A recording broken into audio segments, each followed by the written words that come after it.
The accidental purchase. Marcus Rivera should have known better than to browse auction sites after his third glass of synthetic whiskey. The holographic display flickered in his cramped apartment, casting a pale blue glow across stacks of spare parts and half-finished repair projects. His finger hovered over the bid button as he stared at the listing. Military-grade stealth vessel. Minor cosmetic damage. No questions asked. The price was absurdly low. Probably a scam, but something about the grainy images caught his eye.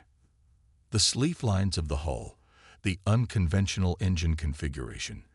This wasn't some cobbled-together junker. This was advanced tech, way beyond what should be available on the civilian market. "What's the worst that could happen?"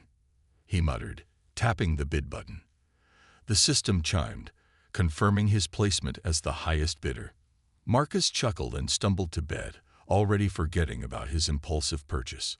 The confirmation ping woke him the next morning, along with a splitting headache. He'd won. The ship was his. 3 days later, Marcus stood in a decrepit shipyard on the outskirts of New Singapore, staring up at his purchase. The vessel loomed before him, its dark hull absorbing the harsh sunlight. It was smaller than he'd expected, but undeniably military, all sharp angles and predatory grace. "Well, she's not pretty," he muttered, running his hand along the scared plating. "But she's got potential." The access panel recognized his newly registered biosignature, sliding open with a soft hiss. The interior was dark, lit only by emergency strips along the floor. Marcus pulled out his handheld scanner, sweeping for obvious hazards. The blade pressed against his throat before he registered movement. "Don't move," a voice purred, the words carrying an accent he'd never heard before. "Unless you wish to decorate my deck with your internal organs." Marcus froze, pulse hammering. The blade was warm against his skin, plasma edge, military grade. One twitch, and it would slice through him like paper. "I'm going to turn around slowly," he said, keeping his voice steady, "because I'm pretty sure there's been a mistake." "The only mistake," the voice replied, "was thinking you could steal my ship." "Steal?" Marcus let out a sharp laugh. "Lady, I bought this heap fair and square. Check the registry." The blade pressed harder. "Impossible." Wrist console, left arm. "Pull up the confirmation yourself." There was a pause, then he felt fingers brush his wrist, activating the holographic display. The auction documentation materialized in the air. Purchase price, transfer of ownership, everything completely legal. Well, as legal as anything got in the outer colonies. The blade withdrew. Marcus turned slowly, getting his first look at his unexpected passenger. She was tall, her skin a deep violet that seemed to shift in the dim light. Geometric markings traced down her arms, glowing faintly. Her eyes were entirely black except for rings of silver that fixed him with a predator's stare. She wore what looked like military gear, but not from any force he recognized. "I am Nix," she said finally, "and you have purchased more trouble than you realize." Marcus sighed, rubbing his neck where the blade had been. "Story of my life. Want to tell me why you're squatting on my new ship?" "Your ship?" Her lips curved in what might have been amusement or threat. This vessel wasn't meant for civilian hands. It carries secrets that powerful people would kill to protect. "Great. Perfect. Any other surprises I should know about?" Nix tilted her head, studying him. "Several tracking systems are currently locked onto our position. I estimate we have less than 10 minutes before the first strike team arrives." Marcus pinched the bridge of his nose. "Please tell me you're joking." "I never joke about people trying to kill me." She moved to the cockpit with fluid grace, sliding into the pilot's seat. "You have 2 choices, run or die here." "Those are terrible choices." "Then you should have been more careful what you bid on." Her fingers flew across the controls, bringing systems online. "Choose quickly." Marcus glanced at the exit, then back at the mysterious warrior who'd nearly killed him moments ago. The smart move would be to walk away. Let someone else deal with whatever mess he'd stumbled into. But he'd spent his whole life playing it safe, scraping by on salvage jobs and repair work. And something in her voice, in the way she handled the ship's controls with such familiarity. "Fine," he said, dropping into the co-pilot's seat. "But you're explaining everything once we're clear." Nix's lips curved into that dangerous, almost smile again. "Assuming we survive that long." The engines thrummed to life, and Marcus Rivera's ordinary life exploded into chaos, all because he couldn't resist a late-night auction bargain. The Hunter's Mark. The ship broke atmosphere just as the first missiles streaked past their hull. Nix's hands danced across the controls, the vessel responding like it was part of her. Marcus gripped his seat, stomach lurching as they spiraled through layers of orbital traffic. "Those aren't standard weapons," he said, watching the threat display light up. "Military grade. Quantum-tipped warheads," Nix replied without taking her eyes off the controls. "They don't want witnesses." A massive cruiser emerged from behind New Singapore's moon, its weapon systems already charging. Marcus recognized the insignia. Helios Defense Corporation, one of the largest private military contractors in the sector. "You managed to piss off HDC," he whistled. "That's almost impressive." "I didn't piss them off," Nix said, executing a maneuver that should have torn the ship apart. "I stole something they valued more than profit." The cruiser opened fire, filling space with a web of plasma bolts. Nix wove through them with impossible precision, but they were being herded, pushed toward a field of sensor buoys that would prevent them from jumping to FTL. "We need options," Marcus said, pulling up the ship's specs. His eyes widened as he saw what they were really flying. "This isn't just a stealth vessel. It's a prototype. Now you begin to understand." Nix flipped several switches, and panels throughout the ship began to glow with strange symbols. The Phantom class was meant to revolutionize warfare, but they didn't count on their test pilot having a conscience. The cruiser launched another salvo. This time, one of the shots clipped their shields, sending sparks cascading through the cockpit. Marcus pulled up the damage report, then froze. "These readings, the hull isn't just absorbing the energy, it's storing it." Nix's silver rings gleamed. "Watch." She hit a sequence of commands, and suddenly the stored energy burst outward in a wave of destructive force. The sensor buoys shattered, and the cruiser's shields flickered under the assault. "That's why they want it back so badly," she said as they shot through the gap. "Imagine a fleet of ships that could turn any attack back on their enemies." Marcus stared at her. "You weren't just their test pilot. You were part of the project. I was their weapon." The words carried weight beyond their meaning. "Until I saw what they planned to do with this technology." Before Marcus could respond, new alerts flared across the console. 3 more ships had just dropped out of FTL. Sleek, predatory vessels that moved with deadly purpose. "Bounty hunters," Nix growled. "Professional ones. We can't take them all." Marcus pulled up the nav computer. "There's an asteroid field 2 light minutes out, dense enough to lose them. If we don't shred ourselves first." Nix punched in the coordinates. "Hold on to something." The ship lurched as they made a combat jump, space distorting around them. They emerged in a sea of tumbling rocks, some the size of small moons. The bounty hunters followed seconds later, spreading out to box them in. "They're good," Nix muttered. "Too good." Marcus watched her expression, saw the calculation behind those alien eyes. "You know them. The Shadow Cartel. I trained with their leader." Her hands tightened on the controls. "Before HDC recruited me. Former friends make the worst enemies." They were never friends. Nix dove between 2 massive asteroids, using their gravity to slingshot around. "Just people who taught me how to kill." The lead hunter ship fired, its shots far too accurate for comfort. Nix rolled their ship sideways, skimming the surface of an iron-rich asteroid. Marcus checked their shields. One more direct hit, and they'd be exposed. "We need a plan," he said, "preferably one that doesn't end with us dead or in corporate prison." Nix was quiet for a moment, threading them through the debris field. Then, How much do you know about quantum entanglement? Enough to know it's not possible with ships this size. HEC thought the same thing. She smiled, and this time there was something fierce in it. They were wrong. She reached for a panel that shouldn't have existed, revealing controls unlike anything Marcus had seen. The ship hummed with new energy, and suddenly he understood what she was planning. "You're insane," he said, but he was already helping her route power to the experimental systems. "This could tear us apart. Better that than captured." Nix locked eyes with him. "Trust me." Marcus laughed. "I met you an hour ago, and you tried to kill me. And yet here you are." He looked at the approaching hunter ships, then at the impossible woman beside him. "Do it."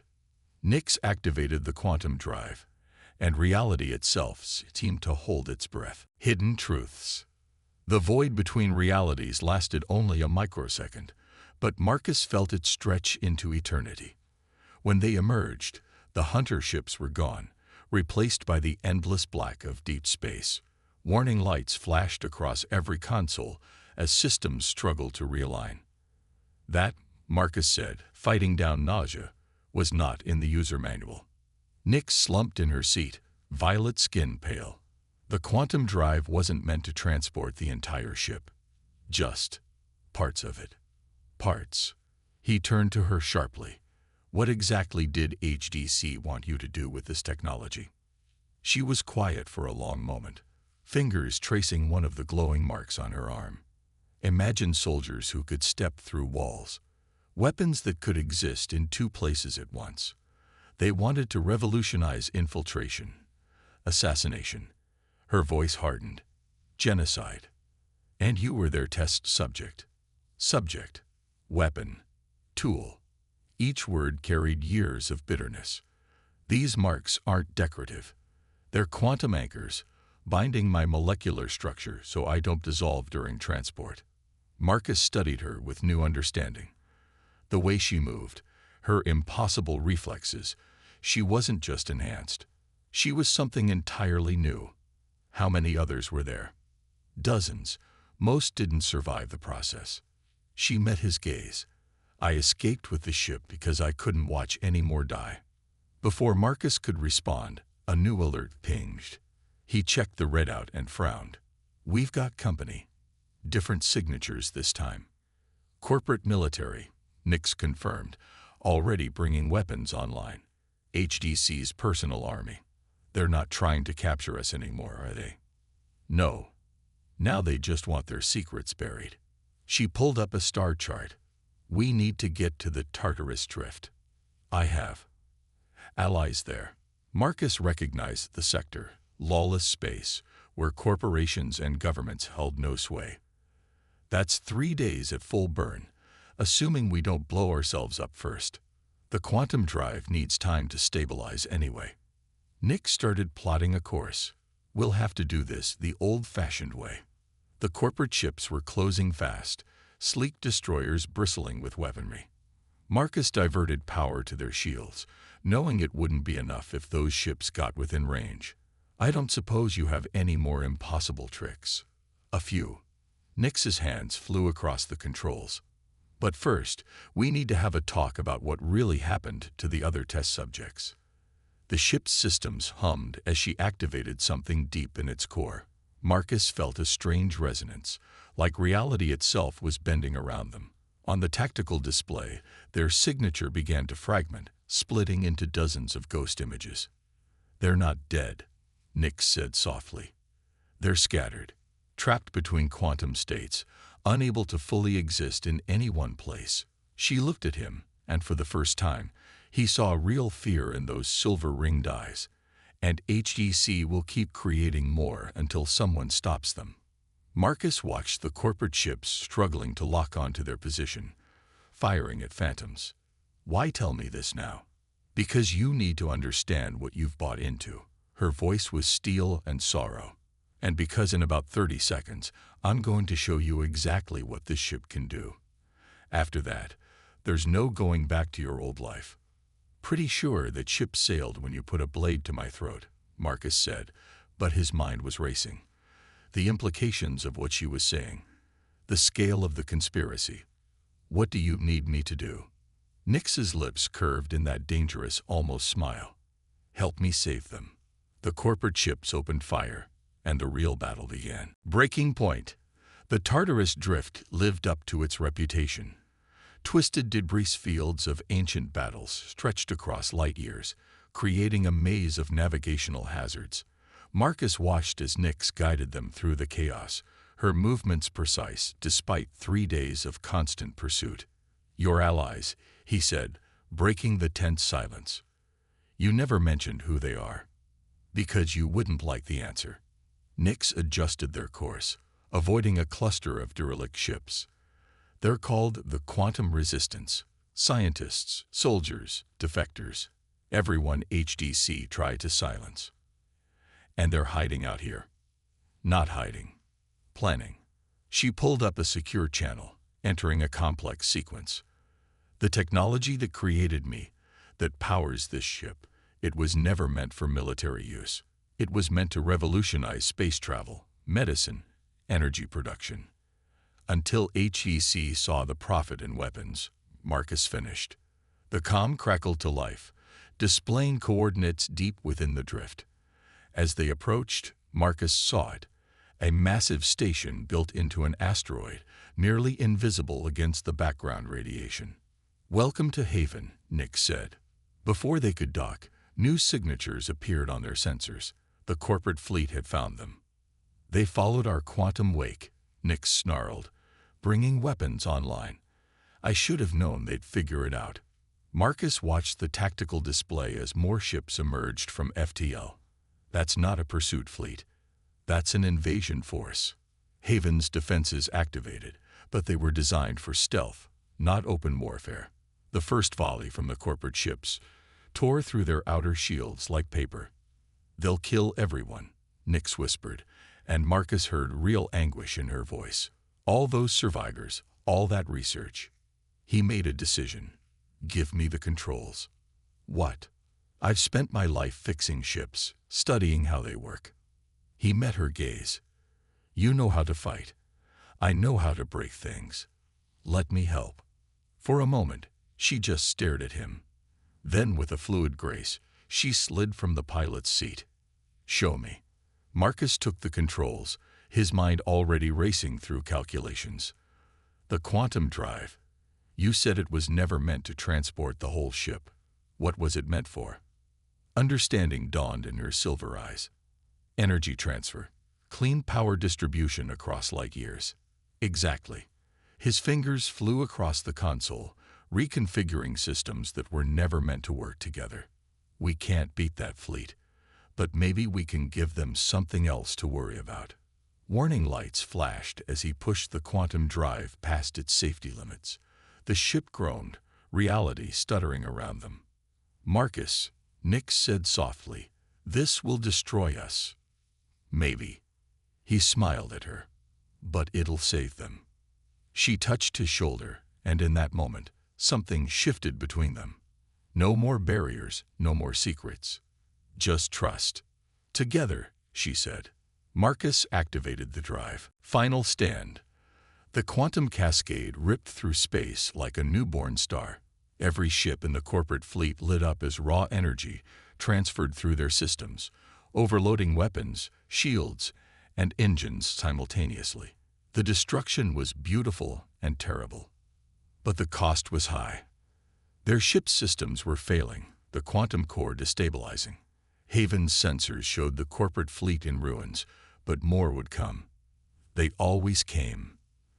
The station is evacuating, Nix reported, helping Marcus from the smoking pilot's seat. The resistance will scatter, rebuild elsewhere. You saved them. We saved them, he corrected, wincing at his burns. But HEC will keep hunting. Yes. She studied him, those alien eyes unreadable. That's why we have to end this. Permanently. Marcus looked at their crippled ship, understanding dawning. The quantum core. If we overloaded inside HDC's main facility, it would destroy their research, their prototypes, everything. Nix's markings pulsed with inner light. But the blast would kill us. Yeah, I figured. He laughed despite the pain. You know, when I bid on this ship, I was just looking for something to fix up and sell. And instead you found a war. She touched his face gently. You don't have to do this. The resistance would welcome you. Running and hiding. He shook his head. Not my style. Besides, he caught her hand. Someone has to watch your back. For the first time, Nix smiled, real and bright and fierce. Then let's give HEC something to remember us by. They set course for the corporation's headquarters, pushing their damaged ship to its limits. The quantum core hummed with unstable energy, ready to unleash one final cascade. You know, Marcus said as they approached their target, most people buy a ship and get a new engine. I got a quantum-powered warship and an alien warrior. Disappointed? Nix asked, preparing for their final run. Are you kidding? He grinned at her. Best impulse purchase ever. The ship dove toward HDC's orbital facility, alarms screaming as the quantum core reached critical mass. In those last moments, as reality itself began to tear apart around them, Marcus looked at the impossible woman beside him and knew he wouldn't change a thing. They hit their target at quantum speed, and the universe exploded into light. In the aftermath, rumors spread through the galaxy's underworld, whispers of a great explosion that crippled humanity's most powerful military corporation. Some claimed to see ghost ships in the debris field, echoes caught between quantum states. Others spoke of two figures, human and alien, glimpsed in impossible places across space and time. But no one ever found the wreckage of a certain prototype ship or the bodies of its crew. Perhaps they died in the blast, a final sacrifice to end HDC's dark ambitions, or perhaps in that last moment, the quantum drive did what it was truly designed to do, crossing boundaries not just of space, but of reality itself. Whatever the truth, their story became legend. The salvage trader who bought more than he bargained for, and the warrior who taught him that some prices were worth paying. And somewhere in the vast expanse of space, or perhaps in another reality altogether, a ship slips between the stars, carrying two souls who found in each other something worth fighting for.